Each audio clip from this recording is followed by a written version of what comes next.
84-year-old Margaret Johnson still has no heat tonight. It's cold in here. It's why I'm all covered up with these two Africans.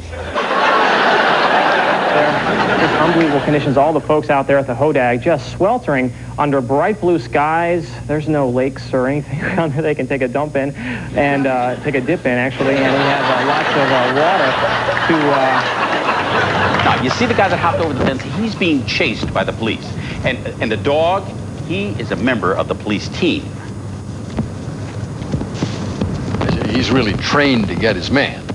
Yes, the camera man. How many fishes has one person won at one time?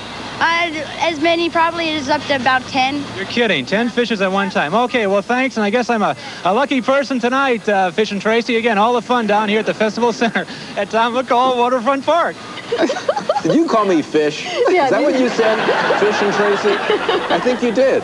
Fish and Tracy? I think that's what you said. The demands of the sport are high. You have to be strong, you have to be flexible, you have to be prepared mentally and physically. They're good gymnasts. They're the top gymnasts in Oklahoma right now. What makes them so good? This is the Santa Monica Freeway connecting Malibu to Los Angeles, to downtown Los Angeles. Now, this one happens to be after the big earthquake in L.A. You know, now this police car is surveying the scene. And this is just a bit of the devastation right here in downtown Los Angeles. The officer was not hurt, by the way. No, but his front axle was a bit bent.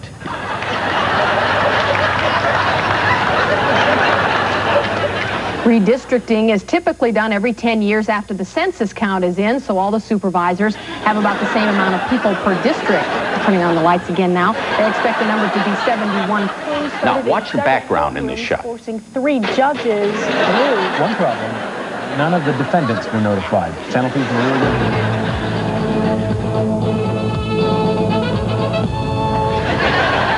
Have a great day. We'll see you, oh, man. The sky is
everybody, I'm Kelly. Jed. Allie. And this is today's news. Last night, the Emmys took place. It was so boring. And she can't pronounce Riccara. Hi, everybody. Awful. Dun, dun, dun. Hey, everybody, I'm Kelly. Jed. Allie. And this is today's headlines. The Emmys were last night, and we think Sofia Vergara was the best dressed, and Julia Moore.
Students and teachers from the university in Bangkok took to the streets in protest on Tuesday against a controversial amnesty bill which would overturn convictions imposed during the bitter civil strife of recent years. A whitewash of all crimes was just too much, they said. They say some of those who committed offences deserve justice. At Bangkok's Democracy Monument, where so many riots have happened over the years, yet more protesters gathered in what is now a second week of demonstrations against the bill. It goes to be debated by the Senate early next week. Aware she needed to diffuse the tension, Prime Minister Yingluck was sombre as she addressed the nation on television. Whichever way the House of Senates will decide, whether they pass the bill, reject it or change the bill's articles, I think the representatives who voted for the bill will accept it for the sake of our country, for the hope of reconciliation. She too, she said, would respect the verdict, but many think the amnesty is a cynical ploy to bring her brother back from exile. Thaksin Shinawatra left the country 5 years ago. He was convicted in his absence of corruption in 2008, charges he said are politically motivated. The attitude shown by Prime Minister Yingluck is one of averting responsibility and hiding a real objective. Many of these protesters hated former Prime Minister Thaksin, but the opposing side are no less keen to absolve those who fought against them, particularly those who ordered the army to clear a red shirt protest which left scores dead. Denise Hammack, BBC News. The spirit of protest is alive in Bangkok once again. For a second week running, opponents of the proposed amnesty have called for demonstrations in the city centre. By timing them around midday, they were able to boost the turnout, with office workers joining in their lunch breaks. There is growing anger, though, against what is widely viewed as a cynical ploy to bring Thaksin Shinawatra back from exile. He left the country 5 years ago, shortly before the Supreme Court convicted him of abusing his power, a charge he's always said was politically motivated. A broad amnesty would, in all likelihood, overturn that verdict. Get out, they chanted, directed at the government, now led by Mr Thaksin's sister, Yingluck. Many of these protesters are die-hard Thaksin opponents. But the bill is also opposed by a lot of those on the other side of Thailand's divide, members of the Red Shirt movement that once backed Mr Thaksin. That's because it would absolve those who ordered the army to clear red shirt protesters from Bangkok back in 2010, an operation that cost more than 90 lives. The impressive numbers the opposition have been able to get out to these rallies shows just how much unhappiness there is in Thailand over the government's sweeping amnesty bill. But it does still control Parliament, and it may be calculating that these mainly urban protesters will not be able to keep up this momentum. In the 2.5 years since Yingluck Shinawatra came to office, Thailand has enjoyed a welcome respite from political turbulence. She's won praise even from some of her opponents. But the questions over her controversial brother, still the power behind her party, have never gone away. And with this amnesty, his party has reignited the conflict, which has polarised the country for the best part of a decade. Jonathan Head, BBC News, Bangkok.